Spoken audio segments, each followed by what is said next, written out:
Hello, hello, and welcome, welcome. Today I have with me I call him Mr. Zepbound, but the round mound of Zepbound, and I'm going to say AKA Charles. He probably thought I was going to turn that around and say Charles, AKA round mound of Zepbound. But welcome. How are you?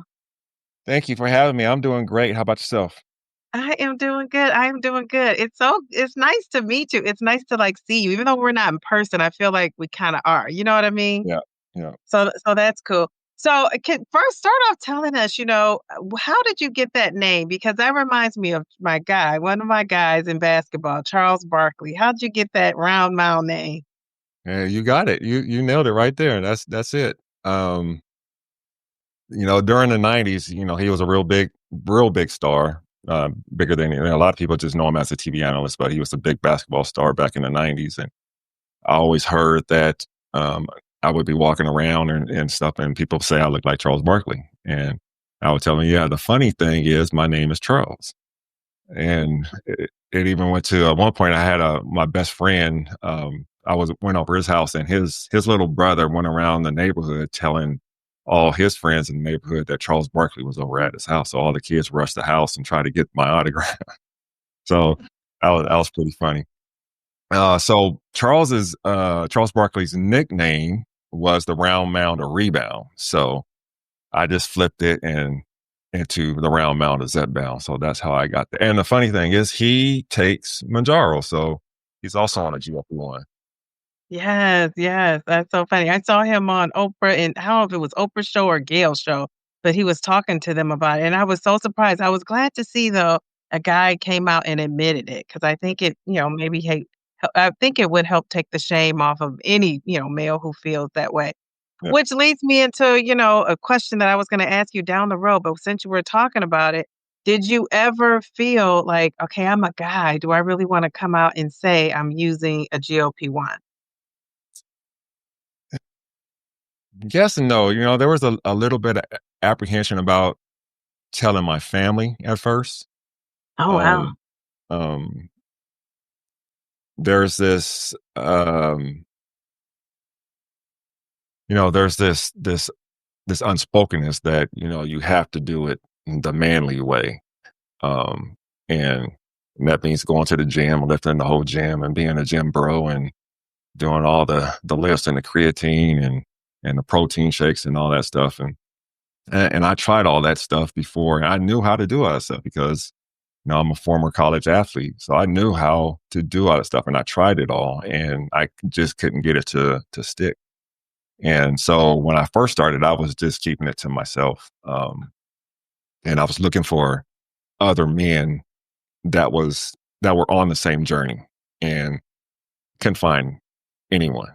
I went to YouTube, and I think there was one guy that was doing it, and Dave's focus was more about the news about the medication, instead of his personal journey. So it got to a point where, you know what, I'm just going to be the face to someone else coming behind me that is looking for what I was looking for, especially for other Black men who suffer from a lot, who suffer a lot more harsher comorbidities than other races of men. So so I was looking for another Black man that was talking about this medication. Now we're getting a lot of other Black men in this community, and a lot of them are thanking me for being an inspiration to them. So I really appreciate that.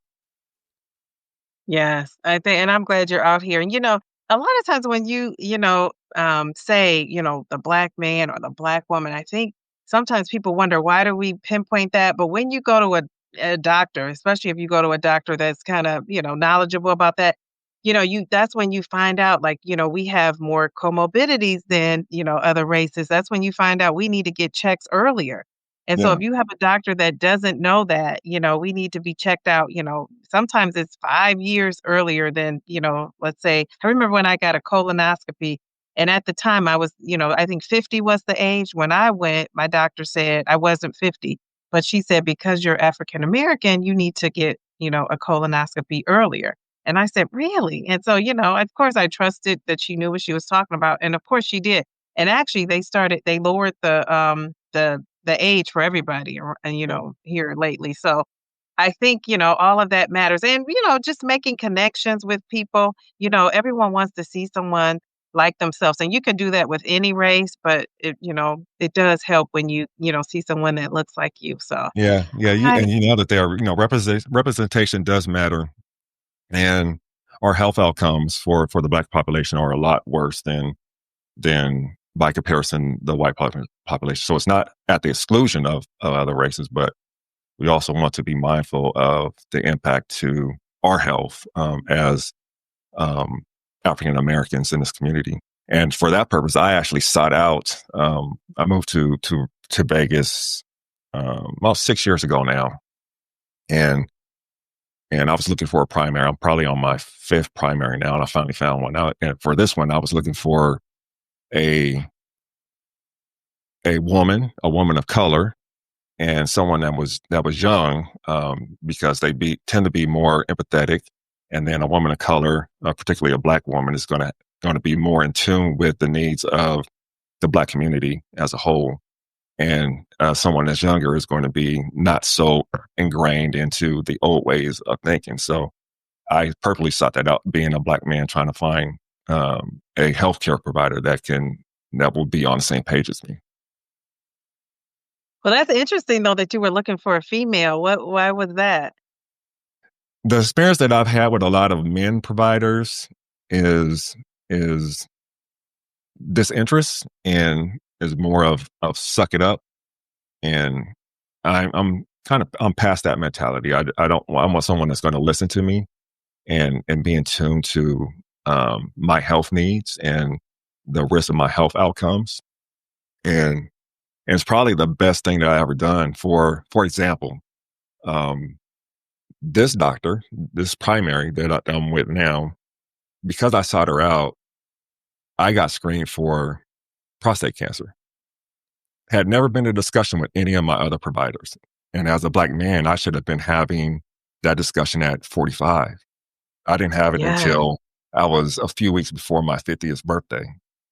And it probably saved my Oh, life. wow. She ordered a PSA test for me, and I didn't think anything of it. She told me what it was. I didn't really know what it was. She told me what it was. I didn't think anything of it. Thought the blood work would come back fine, and got the results back. And I started my journey on being diagnosed with prostate cancer.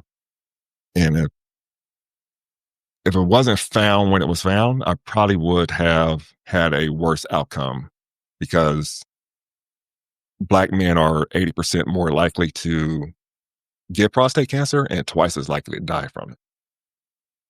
Oh, wow. Wow. So thank goodness for that. Thank goodness for that. And, I think the message here is you got to, find even healthcare providers Mm. that if they're not, your same race or know a lot about, the rate, your culture or your race. I think finding someone that, like you said, hears you, right? That's Yep, like universal, hears you and also wants to screen for a lot of things. Cause sometimes the doctors will say, well, your insurance doesn't cover that. Well, I do understand checking with the patient, seeing if they could still, afford to do it. But why not do it? I always mm, think preventative health care is where it's at. And I exactly. think that's why like you said, we're not catching a lot of things because, it's a lot of times, and especially men, they're not going for that preventative care. So I think we need to get that message out that, you need to go for the preventative care and not wait till you get the aches and pains to go to the doctor. You need to be Exactly. checking it out before that. So thank Exactly. you for sharing And that. you have to advocate for yourself. That's something that I've learned along the way too. So you have to be an advocate You for do. yourself. You do. You have to be an advocate for yourself. And so I think going in there knowledgeable, right? And now it's, we don't have any excuse not to really be. We have Google, we have all these resources. And not that it's 100% correct, but I think it arms you. And I think if you go in there and the doctor sees you're prepared with something, whether it be your own notes, whether it be your own data, whether it be, research that you looked up, I think they take you a little bit more serious. Yeah. I really do. I have found that to be true, and I've had good doctors, thank goodness, that where I think they've been good so far. But I've heard other people talk about it, other friends, and I say to them, do your own research, go in there, be prepared, and they're gonna treat you a little bit different, and they've experienced the treatment is a little different. So advocate for it yourself. So, how is your health update with your prostate cancer? Like, how are, if whatever you want to share, how is that? Oh, it's good now. Now that I'm through my radiation treatment, I just got my blood work back for my third. I'm in the monitoring phase now, where I have to get a blood test every 3 months for the first year, and then every 6 months after that. But my PSA levels are near zero now after the radiation, so everything is looking up and great. Very good, very good. Well, thank you for sharing that. I appreciate that. And we're not doctors here. Anything we say on this interview today will just be, from our experience. And I always encourage people to, seek out your own healthcare professional. So if you're anybody, watching that, whatever the preventative screenings are, don't forget to go get those, especially if you're a woman, the mammogram. If you're a male, the prostate cancer, anything we can be checked out for, I think is, we have to advocate for ourselves and do it. So, Absolutely. well, that just brings us to your Zepbound and your GLP-1 journey. So tell us a little bit about that, because I know you've had a couple of surgeries and you had some experiences with weight loss before you got to the GLP-1. So can you start us there and then lead us into, what led you to taking Zepbound? Yeah, of course. So I'm not someone that dealt with obesity my entire life. It wasn't until late adulthood that I had it. I think a lot of people know my story is I'm a former Division I college football player. I was always in shape. I was a solid 245, 250 muscular guy during my playing days. But I really wreaked havoc on my body during my college years playing that sport. It's a fun sport. I do it again, but it's very brutal and unforgiving. And because of that, I ended up having 9 surgeries afterwards because it got to the point where I couldn't be active because I had so much going on with my body. I had 3 hip surgeries, including a full hip replacement. I had the hip replacement when I was 49. I've had a back surgery, a laminectomy, a SI joint fusion, 2 hernia repairs, um, uh, a lap band, which is a bariatric surgery. For those that don't know, lap band is one of the. I don't think it's around anymore. People may still have it, but they don't. I don't think they provide it anymore. Had the lap band installed in 2009. After I was able to, I was after I had the other surgeries to try to get moving, and then I started having. Had the lap band surgery in order to try to lose weight, reduced my amount of calories. Um, and I had that taken out in 2014 because it was problematic. I was throwing up a lot because I was overeating. So like I tell people all the time, you have that physical restriction, right? But it doesn't silence the food noise. So you're overeating that restriction and the food builds up and you throw up. And I was going to get a revision into a gastric sleeve, but they couldn't do it at the time because there was scar tissue around the esophagus. So I had to wait a year. And in that year of waiting, I I gained weight and I got up to 358 pounds. And the worst health of my life, my A1C was, I think it was like 6.1. So I was really close to being diabetic. My triglycerides were, I think, in the 600 range. My HDL was really bad. Um, my And this was state. with the lap band. This was after the lap band and had been removed, but prior to the gastric sleeve. Okay. I was stage 2 hypertensive. I would walk up the stairs in my house, and I had to stop at the top of the stairs to catch my breath. It was hard to breathe. I had edema in my legs, and I was in really bad shape. So coming from someone that was a college athlete, a standout college athlete, and coming to this, that was a a different experience for me. And it was, you get kind of depressive about it because, you look at what you used to be and where you are now.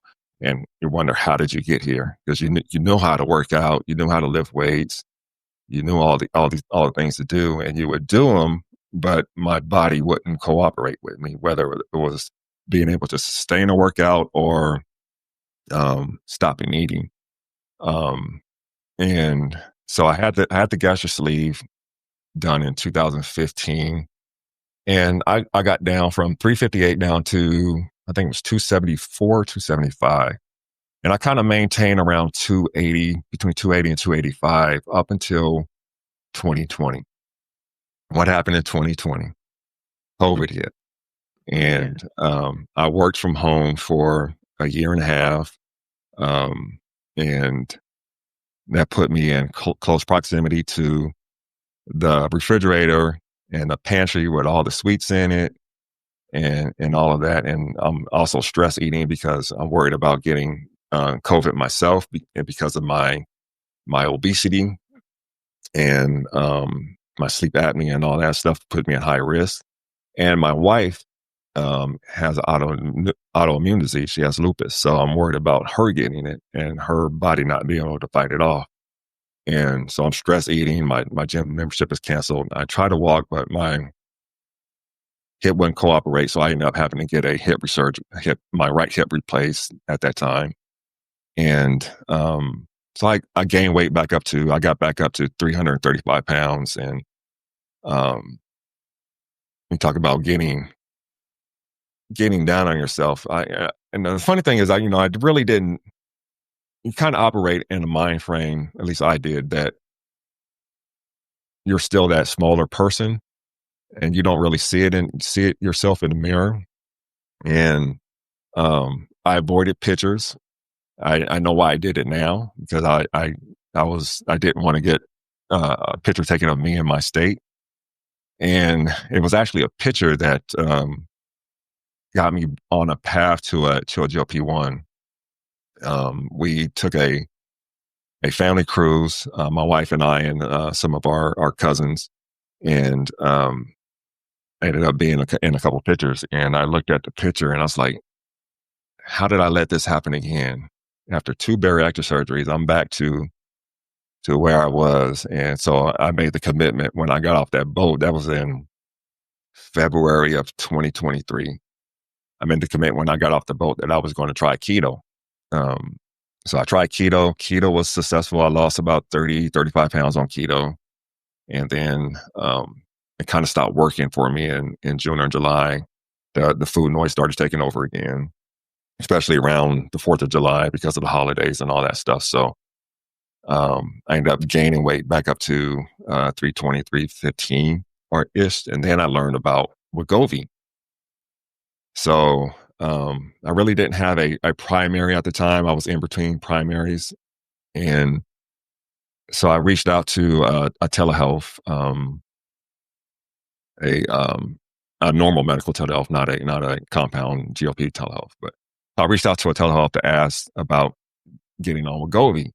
And this was I think it was November of 2023. And they told me at the time, the doctor told me, yeah, you're a great candidate for it, but I can't prescribe it to you because they aren't releasing the starter dose on Wegovy because of the shortage.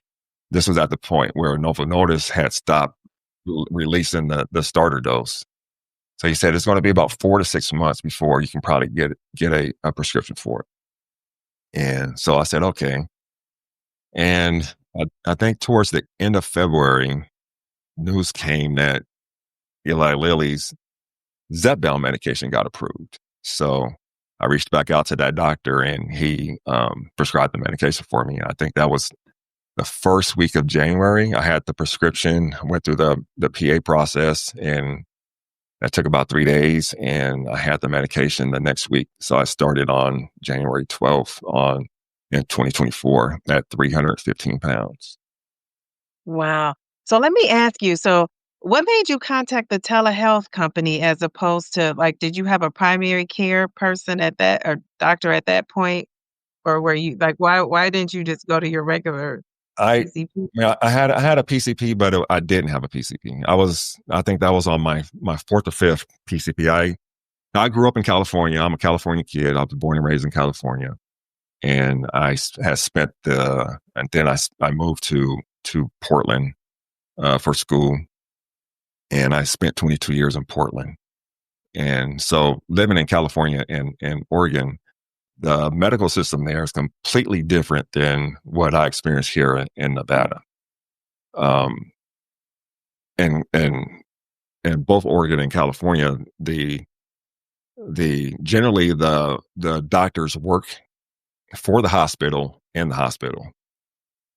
If you go do your lab work, you go down to the second floor to get your lab work, and it's inputted into the system and goes directly to your primary.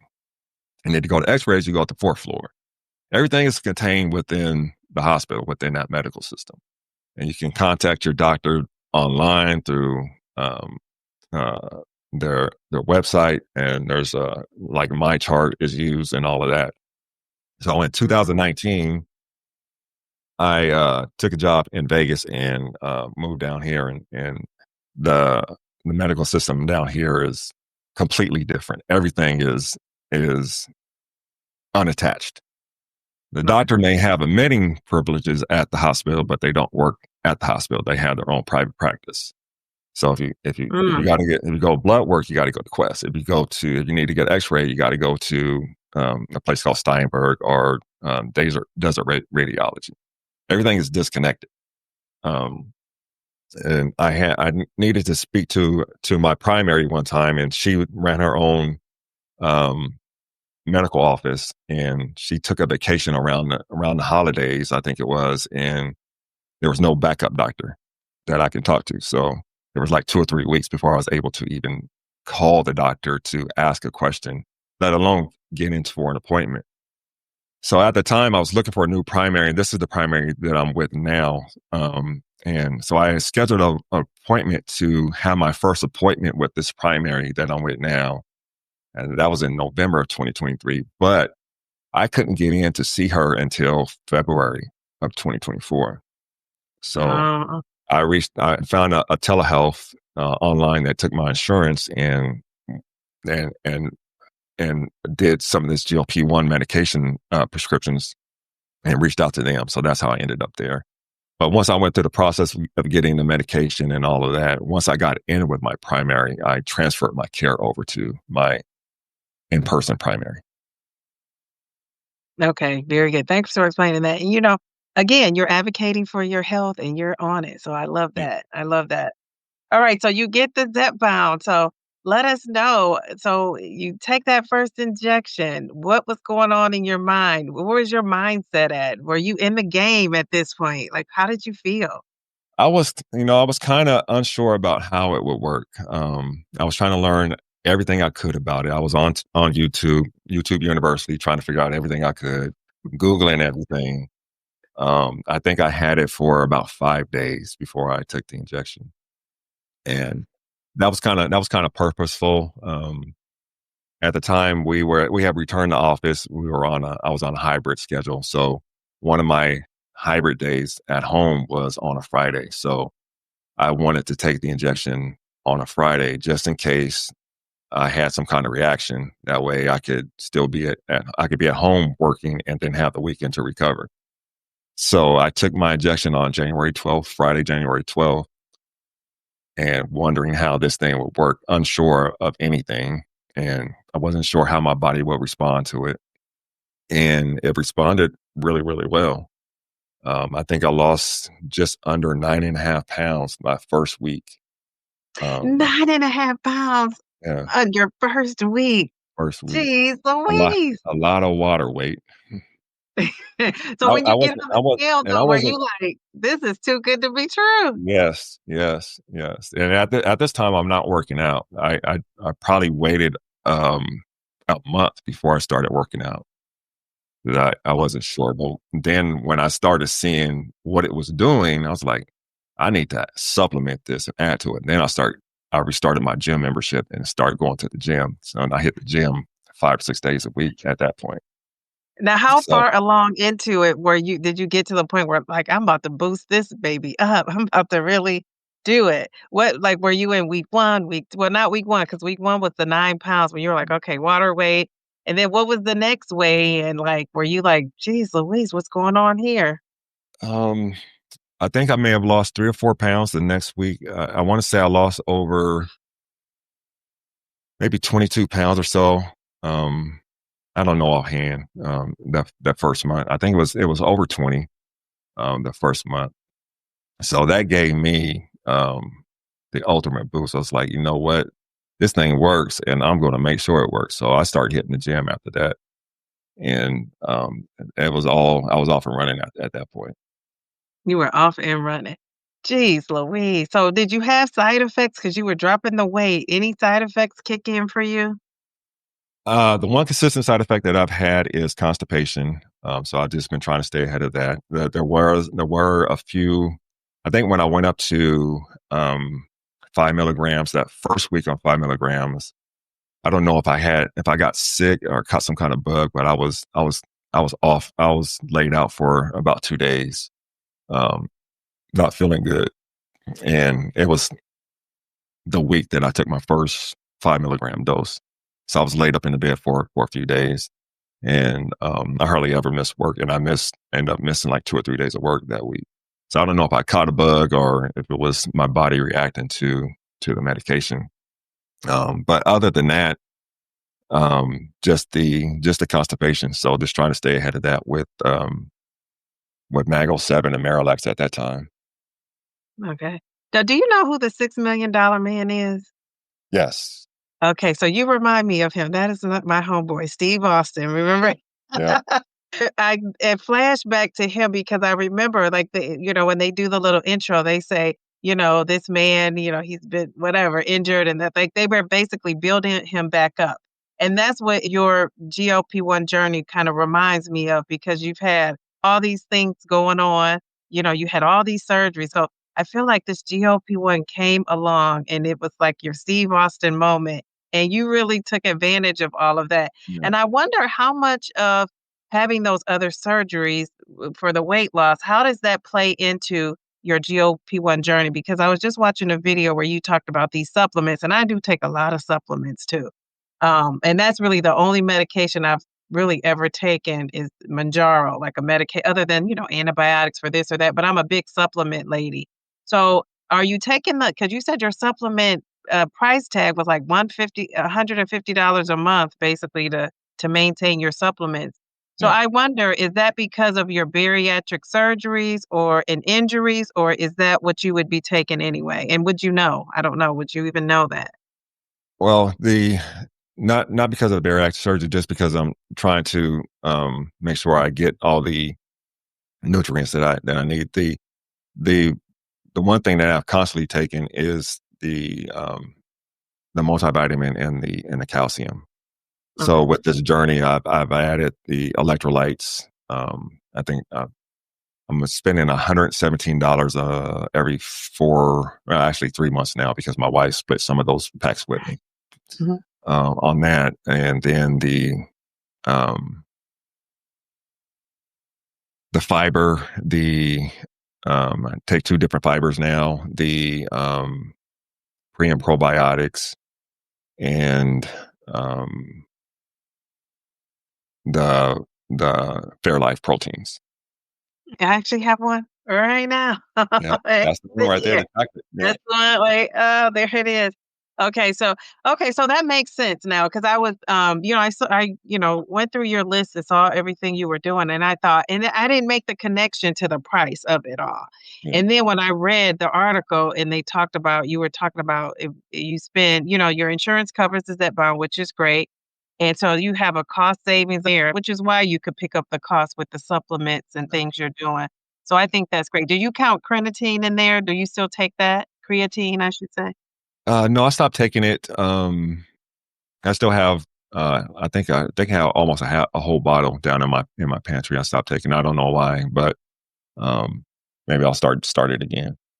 Okay, okay. So you haven't felt like you haven't missed it in your routine of No, exercise? no. Okay, all right. Very good. So when you went to the gym and started training, did you already know what to do because of your history with athletics and being involved in sports, or did you get a trainer, or were you there like with some bros working out? Like, what was that like? Yeah, I already know what to do. I've done it. I did it for years during my athletic career, so I know exactly what I needed to do. So I just focused on. I started off doing cardio. I think I did. Um, I started off doing like 4 days of cardio.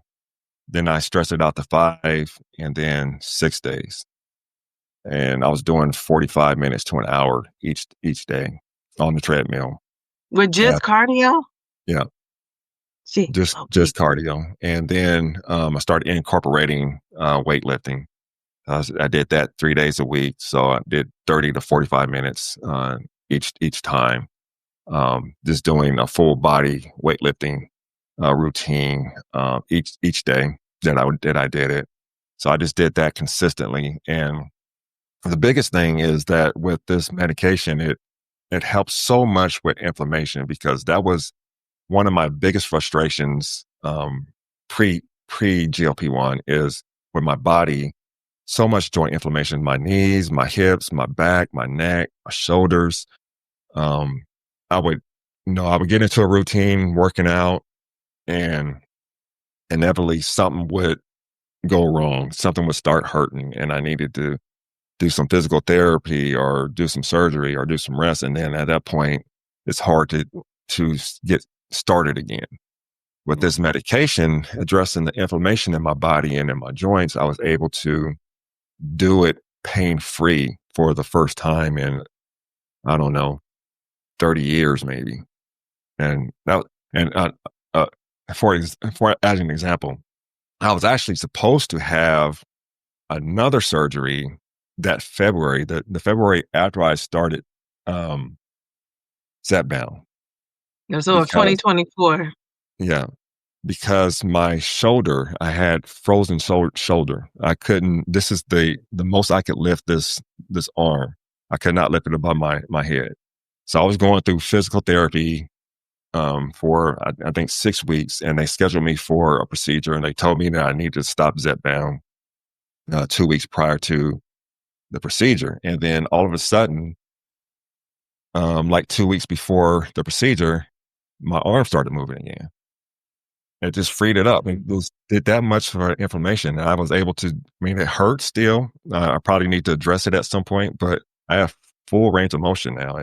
And I was scheduled for a procedure they're going to put me to sleep and like bend my arm back and tear up the scar tissue. Now, I've seen one of the videos of them doing it. Oh, it does not look good. Oh, no. Oh my goodness. Well, another testimony of what Zepbound can do. I mean, geez Louise, that's awesome. Awesome, awesome.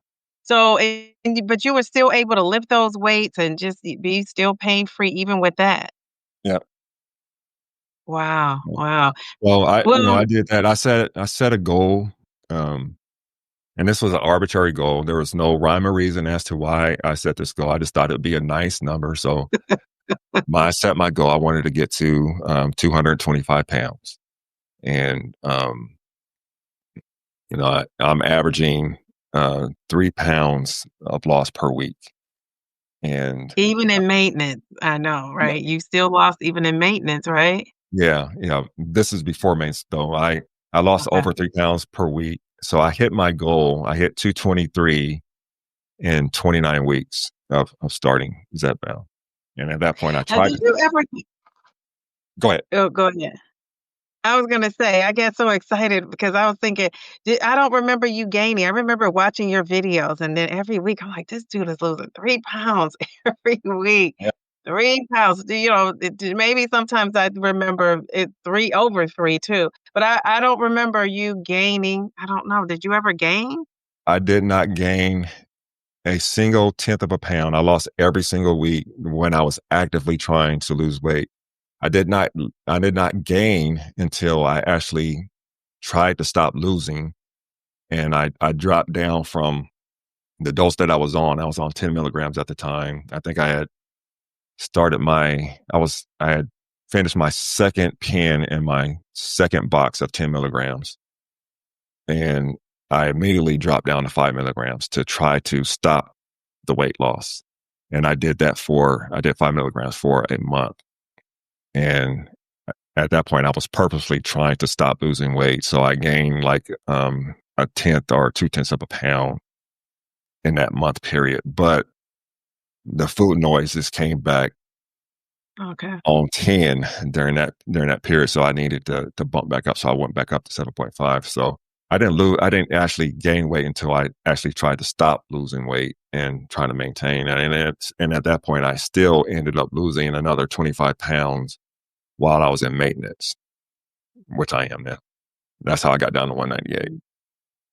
Wow. Well, they need to do a study on you and what is all going on with that Zepbound, because Zepbound loves you, my friend. Yeah, It it loves does. you. And but you're doing all the things. So tell us about how you're eating because, obviously that, you got the exercise down. Well, what were you eating during this time and what are you eating now? Well, my eating was very bariatric centered. A lot of the things that I learned during my bariatric journey, I applied to this journey, and I still try to adhere to it. So, um, eat a lot of protein. Protein is the first thing to go on my plate. So if there's something else on my plate, I get to it if I'm not full. So if there's any vegetables or starch or anything like that, I get to it if it's not full. I focus on protein first. Protein, protein, protein. And I drink like 30 minutes before I eat a meal just to provide that extra satiety. And then I won't drink again until at least 30 minutes after I eat a meal to make sure that I'm not flushing the food down because I have this gastric sleeve still, so I'm still trying to adhere to that. And that's the thing Mhm. about this medication that it has allowed me to adhere to that sleeve restriction and not overeat that restriction. So I'm in a like 1,800 calorie per day range, which is where I should be at with a gastric sleeve. I'm able to stay within that mark now more easily. So I focus on a lot of chicken, boneless skinless chicken thighs. Did a lot of the bear chicken, yogurt, um, beef jerky, cheese, um, steaks. I would go if I go to In and Out or something. I would do the Flying Dutchman. For those of you who don't know, In and Out is more primarily a West Coast thing, but they have like a secret menu, so you can get what's called a Flying Dutchman, which is like their keto style burger. Oh, So it's just the burger, the burger patty with cheese and onions on. That's it, no bun. no Um, bun. yeah, so I would focus on like if I went out to eat, it would be more keto focused. So I'm focusing on the protein and less carbs and all of that. So I'm still mostly adherent to that. I've loosened up my diet a lot more. I feel more free to now. I can go to In and Out and have a burger with the whole burger with the bun, or go to McDonald's and have the whole burger with the bun. I may not eat the whole thing, but I'm not leaving it. I'm not doing a special order or not trying to eat it. If I want a candy bar, I'll have a candy bar that day. Um, Mhm. if I want something sweet, I'll have that. I tried not to drink my calories, so I do sodas, but they're the zeros. Um, Okay. and one of my favorite things to drink was sweet tea, and I don't drink any of that anymore. I mean, I would go through one of those big jugs of tea in a Oh, day and a half, and that's on top of me going to McDonald's before work to get a sweet tea. The large sweet teas. I would drink just that was my water. I would drink that all day long. I don't drink those anymore, so I just try to focus on my calories coming from food. now how much protein do you know did you keep track of how much you were getting in?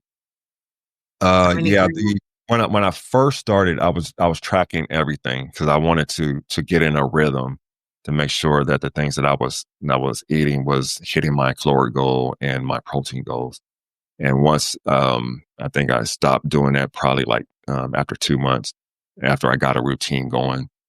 So I haven't tracked since then, but I try to make sure that I'm still mentally counting how much protein I'm getting in. I try to focus on getting 150 grams of protein in a day to make sure that I'm feeding my muscles and mitigating any muscle loss. at least during my active weight loss journey. Okay, very good. And then, so I know the strategy of, I think I learned this at Weight Watchers, and I think my doctor even told me to drink before you eat, 30 minutes before you eat. And honestly, I don't always do that. I didn't always do it and don't always do it now, but I think it is a good strategy. I don't know why I'm not doing that. Like you said, I don't know why you're not taking the creatine now. You just don't Yeah, stop yeah, doing it. yeah, But I haven't heard of the drink waiting 30 minutes after you eat to drink to flush down your food. What is the reasoning behind that? You said it had something to do with the bariatric, yeah. So protocol? with the gastric sleeve, they're cutting out a large portion of your stomach. So that food kind of sits there in your stomach to make you feel full. So that's the purpose of that. So if you're drinking water, 30 minute within that 30-minute period, you're flushing that food out of that perch Oh, I that's see, I sitting and see. going down into your digestive system. So the purpose is to have that food sit there as long as possible. Um, Okay. kind of like the same mechanism with the GLP-1 where you're GLP-1, yes. slowing down your Slowing digestion. down the digestion, yes. Okay, very good. Thank you for explaining that. Yeah. Okay, so, you gave us a rundown on your routine and everything you're doing. So you lose this weight, and you said your end goal initially was 225, but now you're 198. So you're beyond what your goal was. So what did you do with all those clothes? Because if people follow you on Instagram, you're looking sharp Yeah. with your Thank you. new clothes that you got going on. So what did you do with all the old clothes? They're all well, they were all given I won't say they're all at Goodwill, so hopefully someone bought them, but they were all donated to Goodwill. Okay. Um, and a lot of them still had the tags on them because I was just going through sizes so fast. I would buy something and never get the chance to wear it. And that's one thing that I wish I would have planned better on is maybe going through some thrift stores to buy some stuff to bridge the gap in between sizes because I spend a few $1,000s on clothes trying to keep up with the size. Going through the sizes, wow, geez Louise. So where are you at? Do you kinda have a stable, size you're at that you're not feeling the need to go out and buy new clothes? But I imagine, though, when you get down to where you wanna get down to, everything looks good on the rack that you Yeah, wanna try this, get that. yeah. So, but are you at a size where you feel like, "Okay, I'm gonna be here for a while?" Oh yeah. I hope to stay where I am now. Okay. Somewhere between 195 and 205. I've kind of been hanging out around 198. Um, with a little fluctuation between, down to like 196 to and up to 200, but mostly at 198. So my sizes, I went from when I started, I was in a size 44 waist. I'm down in a 32, 33 now. Went from a 4X t-shirt to a large, and like my dress shirts. I had a 20-inch neck with 36, 37 arms, and now I'm down to a 16 neck. So I lost 3 inches on my neck as well. Wow. So were you measuring yourself all along, or you waited until you, got down? Well, No, you that's what obviously you started out measuring something to have a comparison. I just did. The comparison is just from where the clothes I was wearing to Okay. where I am now. That's one of the things that I wish that I regret. There are a few things that I regret. Uh, the clothes being one of them. The other being, I wish I had a DEXA scan when I started my journey. I got one like 7 months in.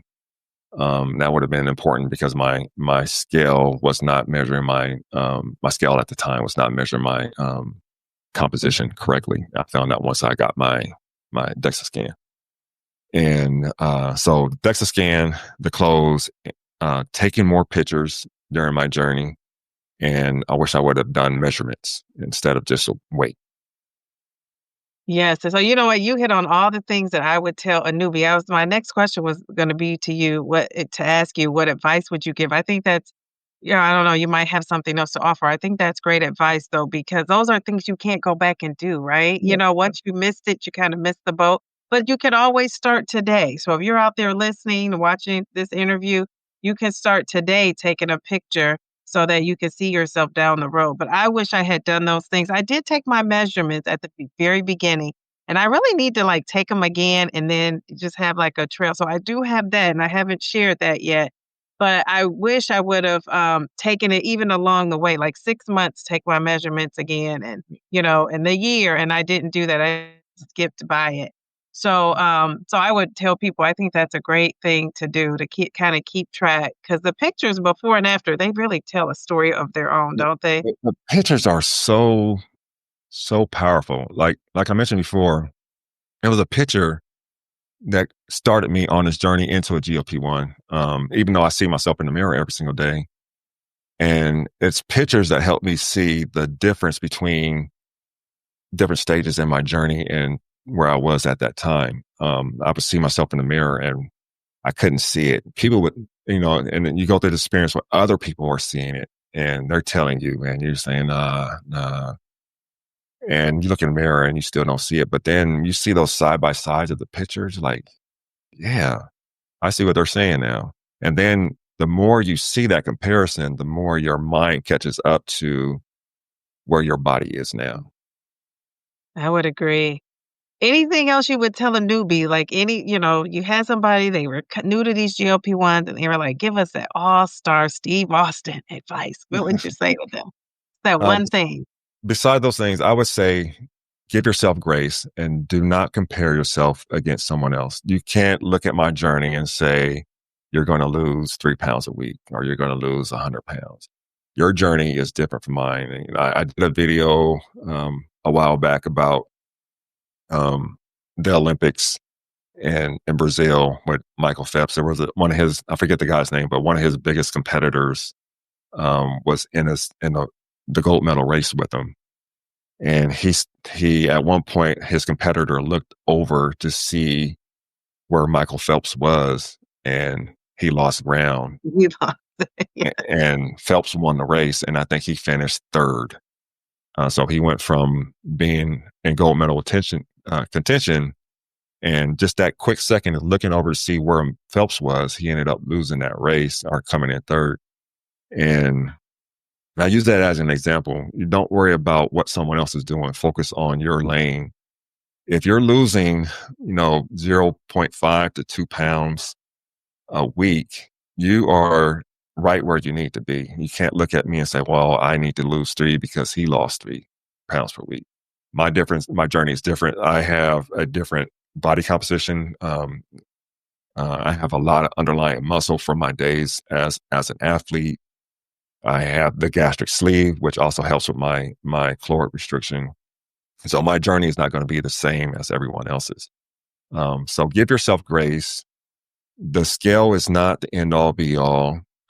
It may not have moved because you put on muscle, not because you aren't losing weight. You put on muscle, and that's going to help you in the long term because your metabolism is going to be in that muscle. So just give yourself grace. Like, great advice, great advice.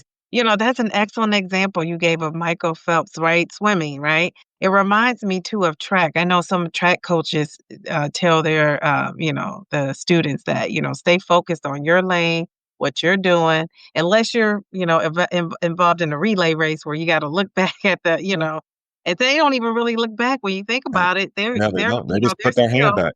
They're they're supposed to still trust that focused, right? somebody's coming. Yeah. Yeah, they're still focused on what they're doing, so that was a great example. Now, I wanna ask you, I'm big on slow and steady because that's how I've lost, and we have a lot of people, and you're on YouTube, that have lost or are losing slow and steady or had that fast loss and then they slow down. And so, do you ever get tired of hearing that, knowing you were a super responder, what we would call, and we wanna give it a label, or you responded so well to the medication? Does that irritate you to hear a slow responders, go slow and steady? How do you feel No, about that? no, I actually agree with that. I think your body's going to do what it's going to do. So if your body is going to be slow and steady, then let it be slow and steady. And for a lot of people, that's going to be more beneficial for you, as in terms of saggy skin and things of that nature. It allows you to build up that muscle to mitigate that saggy skin. If you're not focusing that much on weight loss, it's also going to help protect your bones and your muscle loss. And there's just some people where the current doses of medication isn't high enough for them. So they may be losing because they may not be losing because they're trying to get enough medication in their system in order for that regulation to occur, the regulation of that dysregulation to occur, and they may not see loss until they get up to 10 or 12, 12.5. Speaking specifically about tirzepatide. Sorry, my dog is up here making some noise. No, that's okay. Or Hello. 15. Um, and there's people that were 15 won't be enough for them because they need that additional medication, which is why they're testing the higher doses now. I think they're testing 20 and 25 milligrams now because people need that much medication in their system in order for that dysregulation to be regulated, especially for those that are type 2 diabetics, because it's harder for them to lose that weight. Now, how did you I just thought of this as you were saying that. How did you decide when to go up on the dose, especially when you're dropping every week? So what would be that deciding factor for you? No, when I first started, I was on the clinical trials schedule. I was thinking, Okay. working with my doctor, I needed to move up every 4 weeks, Okay. just like the trial. So I did 4 weeks of 2.5, and despite losing over 20 some pounds, I moved up to 5. Hit 5 and lost maybe 25 to 30 pounds. I forget the exact number, and then I moved up to 7.5. Probably didn't need to move up. And then I got 7.5 and decided that there were two things that stopped me at 7.5. One, I found out that with the savings card, my 3 month supply was going to be $25, which is going to be the same price as my single month purchase. So if I can get a 3 month supply for the same price as a single month supply, I'm going to get that 3 month supply. So Yes. that was one thing that stopped me at 7.5. And the next thing was I would start hearing more doctors and other people in the community say, don't titrate up too fast, because once you get to a higher level, once you get to 15, there's nowhere to go after that. And then I started reading some more data, and I saw that there was like a 1% difference in the weight loss between the 10 milligram and the 15 milligram. So 10 milligram was going to be that sweet spot, Yeah. and it also lends itself to, if you needed to, you could still move up 2 more times. So I moved up to 10. Probably didn't need to, but I moved up to 10, and I did 6 shots of 10 before I hit my goal, and I had I had 6 more pins left of 10 at the time, and then before dropping down to 5. Wow. So wait, so okay, let me go back again. So you dropped down to 5, and then now where are you at? I'm back up to 10 now. You're back up to the 10. Yeah. Okay. Yeah, I dropped down to 5, did 5 for a month, and the food noise Yeah. started being unrelenting. So I hopped back up to 7.5, and um and then I jumped back up to 10 because I wanted to spread out my dosing. And I figured that would give me more, with the I half see. life, it would give me more medication in my system for a longer period of time. So my goal was to get to 14 days. I tried that. That's not in the cards right now. Um, and the I'm probably someone that probably needs to be at maybe 8.5, 9 milligrams Okay. on a weekly basis. Maybe 7.5, somewhere between 7.5 8.5 is probably my ideal dose. But with the medication coming in, the dosage that it comes, I need to take it. I can only take 10 or 7.5, and I need that because of the food noise. The problem is, if I stay at the higher dose and keep that regular dosing schedule, I'm going to continue to lose weight. If I drop down the dose, then I am going to get food noise. So my compromise there is to spread out my dosing schedule. So right now I'm at a 10-day dosing schedule. And I don't even know if that's going to work for me. It has worked well, but the last few weeks I am noticing a lot more food noise starting to creep in. And that is a big vulnerability for me. So you can always scale that back to the 7 days then, if you need to. Yeah. Yeah. Well, I'm glad you're able to work through that and, eventually you'll find your sweet spot with that. Yeah. Well, thanks for sharing. Goodness, you're such a wealth of information. I love your story and, I learned so much. I learned so much. Let me ask one more thing and then we're going to play this game, a little quick little game here. I wanted to ask, were you on 1800 the whole time, calories? Or were you on 18, so are you just on 1800 now that you're into maintenance Yeah, I've been 1800 the whole time. the whole time? So what do you think? Because usually when you lose, you have to drop your calories down. Do you think as your exercise changed probably in that? What kept you losing? The well, the 18 put me in a caloric deficit because I was eating way more than that to Okay, begin yeah. with. And then with the combination of the 1800 calories per day plus the 5 to 6 days of working out, which put me in a bigger deficit, Yeah, yeah. um, lend itself to the additional weight loss. But I Now, was did trying. you ever oh, good, you were saying I was gonna say, did you ever lose a lean muscle mass because you got the DEXA scan and you were losing so fast? Did you ever lose the muscle mass and then gain it back? Like, how did that all work out? See that I feel the thing. I'm gonna preface it with saying this: whenever you're in a caloric deficit, you're going to lose muscle mass. Um, Someone like The Rock, who has a lot of muscle mass, he's probably eating like 10,000 calories a day to maintain that mass.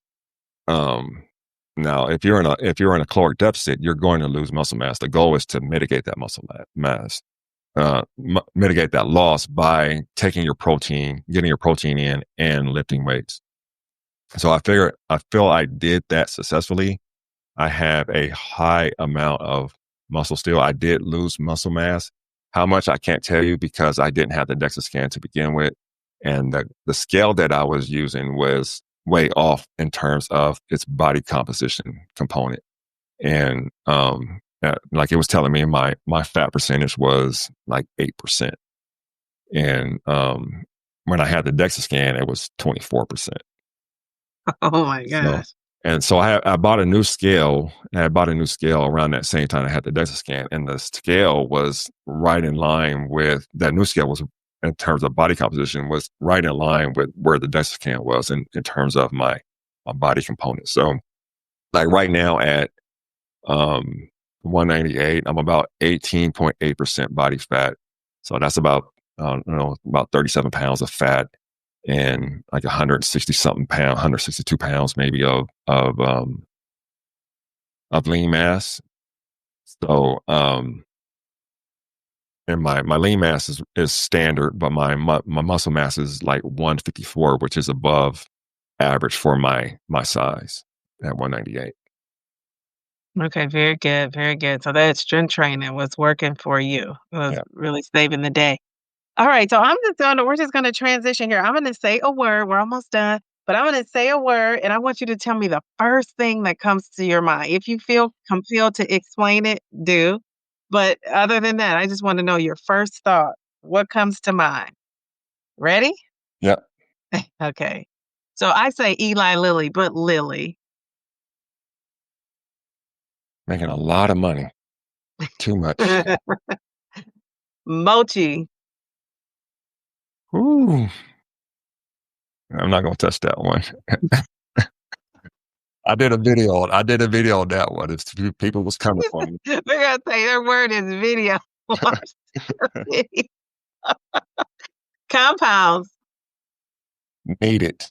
As long as you're with a reputable telehealth and and pharmacy, 503A, 503B pharmacy. Okay, good. Well, exercise. Mm, important, very important. par Family. Oh, particularly, particularly, strength training, particularly strength strength training, training. Yes. Okay. Family. above everything. Good, good. Maintenance. A whole mess. I I've been trying to figure out maintenance since last July, 2024. I think I finally got it, but it's a whole mess. You're working through it, and that's okay, that's okay. I'm trying to get where you are into maintenance of any kind. So you'll maybe have it worked out so you can tell all of us, "Okay, I know this is something that was near and dear to your heart." Maybe it still is, grilling. Oh, one of my favorite pastimes. I Still. wish I can do it more. That's something That that I think that's something that the medication may have taken from me. Yeah, I was reading where you said somewhere you don't get the same thrill even though you like feeding your friends and family, it's not the same as before, is that Yeah. wow. Oh, okay. All right. Well, maybe one day you'll get that thrill back, but then in a way you kind of don't want to, right? Because you might be thinking, I'm getting that food noise back again if I'm, Yeah. See, you that's know, the thing. I don't know if the in terms of that, I don't know if it's because I don't necessarily wanna eat it, or I just don't have the same joy of doing it.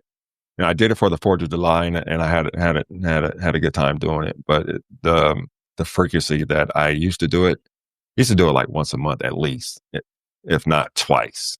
And, now I've done it once since one one time in a year. Uh, I did the 4th of July this year and 4th of July last year. all right, what about the future of GLP-1s? Now I'm interested to see where this goes because there are, the triple agonist coming. I read that there's a quadruple agonist coming, and I want to see where these medications go in the future. Not only in terms of treating metabolic disorders like diabetes and obesity and things of that nature, but in terms of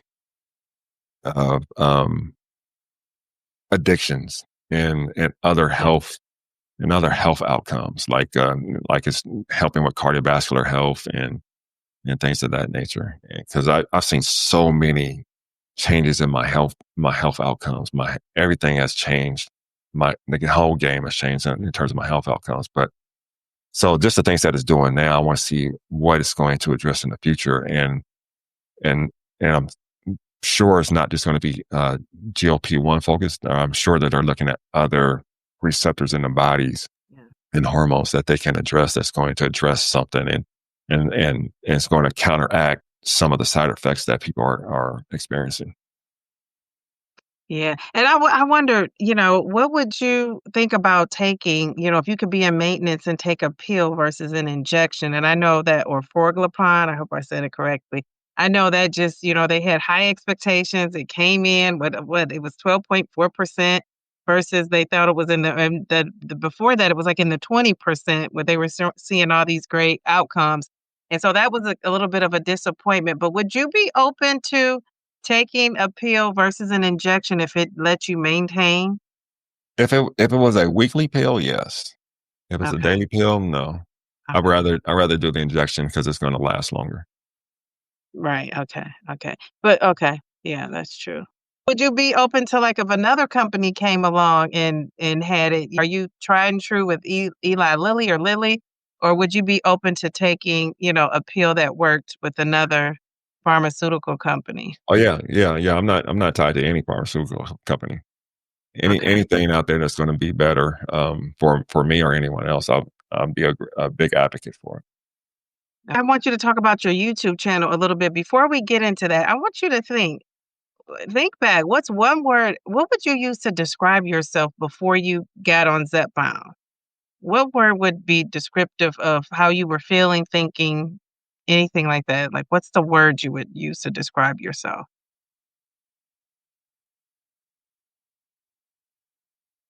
I um I would say hiding. Hiding. Yeah. Wow. Why'd you say that? Even though I'm in this big body, I I was hiding. I didn't want to take pictures. Um, I withdrew a lot. I wanted to play the background. There were probably some career opportunities that I didn't go after because even though I knew that I was more than qualified, and I probably didn't go after them because of um, how I looked and felt about myself subconsciously.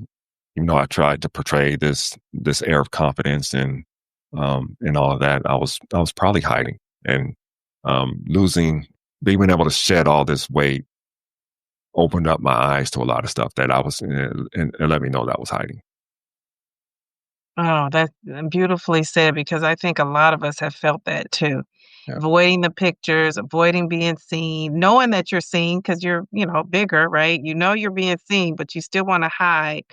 And sometimes I think people have also walked into a room and even though they were probably the biggest one in there, they still felt invisible because Yeah. you're not getting the same amount of attention as when you lose the weight. Yeah. So that brings us to right now. Like, how are you feeling after Zepbound, after the weight loss? What's a word to describe you now? I feel great. I feel great. Like I mentioned, all my health markers have changed. No more sleep apnea, no more insulin resistance, no more metabolic syndrome. My Wow. my triglycerides, my HDL, my LDL, or LDL, are all normal. My stage 2 hypertension is gone. I went from 155 over 95 to 105 over 63. Um, so I feel great. I feel a lot more confident. I feel um, I feel that I can show myself now. Like even doing a YouTube channel is something that I wouldn't have done. I'm naturally an introverted guy, and private by nature. And so despite being a leader and all of that, I've been in management my whole career for the most part. Um, I'm at a director level now. So even being often in the forefront, doing something like this is something that I wouldn't have done because as an introvert and someone that was hiding, it just takes a lot of energy out of you. You know? I can relate to that. Remember, I was not even showing my face at first because you used Yeah, to I, comment re- on my videos and stuff. And I remember yeah, that. I was the same way. I was the same way. And I tell people I'm very shy. I think I talk a lot when I get in a space because I don't like the uncomfortable silence. Like Yeah, I would yeah, rather talk over. And I think that's my being an introvert and not wanting it to be silent, right? Because I'm used to that with just being with myself. yeah. And so I can relate to you on so many levels. And eventually, I came out of hiding, right, on my YouTube channel. And I can't believe I'm out. I just can't Yeah. believe it. And so I re- to see oh, go I ahead. remember that. I was thinking, yeah, she's on to something there. I should have done that same thing. That is so funny. Well, speaking of YouTube, what's a word you think of when you think of YouTube? Like what word comes to mind? University. 'Cause you go there, you learn so much stuff. Of course, you got to be careful about some of the information that's out there, but Yes. there's so much information out there. I mean, if you want to learn how to do something, do it yourself at home. There's a YouTube channel for that. You want to learn about technology, you want to learn about GLP-1s, there's no YouTube channel for that. So there's just so much information. A lot of it's great. And Yes, it is. there's a great community of YouTube people there. It's grown a lot on the GLP-1 side. When I first started, it was very few content creators for this space, but now there's so many. And I try to subscribe to as many as I can. Of course, I can't get to watching all of them as much as I would like, but I try to bounce around and see what people are saying, what content they're creating, and read their comments. And there's so many people um, thankful for the information that people are sharing for their journey. So it's just a great community. It really is, but I do enjoy seeing the new YouTubers and watching their videos and just see I feel like they've grown so much, I feel like they come out the gate knowing what to do and how to do it, where when I came out and when I started YouTube, I was like, "What is going on?" I had no idea what to do and how to do it. So I just think it's wonderful to see. Now, what part of your YouTube, I guess your Zepbound journey did you start your channel? Like, did you start right away? You knew you wanted to share it? Like, how did that evolve? Um, I wanna say I may have started, like, 2 or 3 months in, Okay. um, and I didn't really know that I wanted to. Like I mentioned earlier, when I started, I was looking for men and black men, and, there were just a few men on YouTube spreading or talking about their journey, and there were 0 black men on YouTube. I couldn't find one, not one, and I just wanted to kind of be that for people coming up behind me. And now there's so many. So there's at least 3 or 4 out there, other than me, that I've connected with. So it's great to see the space grow, and not just on the man side, but on the women's side. There's so many more women. Yeah, it is great to see. So on your YouTube channel, you were giving us updates. So now that you about your weight loss and we saw all the magic going on and happening there. And then as you gotten into maintenance and you've hit your goal, you started talking more about the current events, I feel like, really compound pharmacies and tracking that. And I think that is your thing. I think you have like a radio type voice, but also like a video. I don't know. I'm just say radio, but you remind me of like you could be like what's that? Lester Holt. You know who Yeah, he is? yeah. So you have that credibility, that vibe that when I'm listening to you, I think somebody is telling me the truth about what's going on. And I like the facts, and maybe you might give your little opinion in there, but you hit us with the facts, and we really love that. I think people love to hear the news from you as well. What made you get into that? Well, that's kind of my lane anyway. I love reading up on and investigating stuff. More so, sports and politics is what I find interesting outside of work stuff. And so, being a an analyst by trade, I like to analyze stuff. So I want to, and I have countless debates on social media with my family and friends about all kind of topics. So it just became natural to inform people, and so I just wanted to do that. And there's and there's also the thing of how much can you talk about your journey, and I'm at that point right now with maintenance. I think I've figured it out finally, and I'm at a point where now where how much more can I talk about provide my weekly updates. So that's kind of why I went to doing it every other week, and now I'm at the Okay. point where I may not give an update, but maybe once a month or every other month. I want to pivot to other things. Okay, that makes sense. That makes sense. Well, thank you for spending your time here on the Downsizing Diva channel. I really feel like I got to know you. I'm so glad you came on here to share your story. I think you're just going to inspire and motivate so many people. You've motivated me. And anything else you want to tell us or share before we go? No, I want to thank you for reaching out and inviting me on. I really appreciate it. When I saw the message, I was like, sure, of course I'll do that. Yes, Downside Diva, let's do it. Yes, So thank you. Thank thank you you. for having me. Thank you for being on. Thank you. We will see you around Mound of Zepbound. So if you're not already subscribed, subscribe and get over there and listen to his little updates. And then he just really breaks that news down. I appreciate that. Everyone I talk to loves hearing from you. They're like, what did the round Mound of Zepbound say about it? So we're over there checking you out. The time difference was so big. So I'm glad we were able to make it work. Thank you for stopping by, and I won't say goodbye. I'll say see you in the next video. All right. Thank you for having me again. Bye.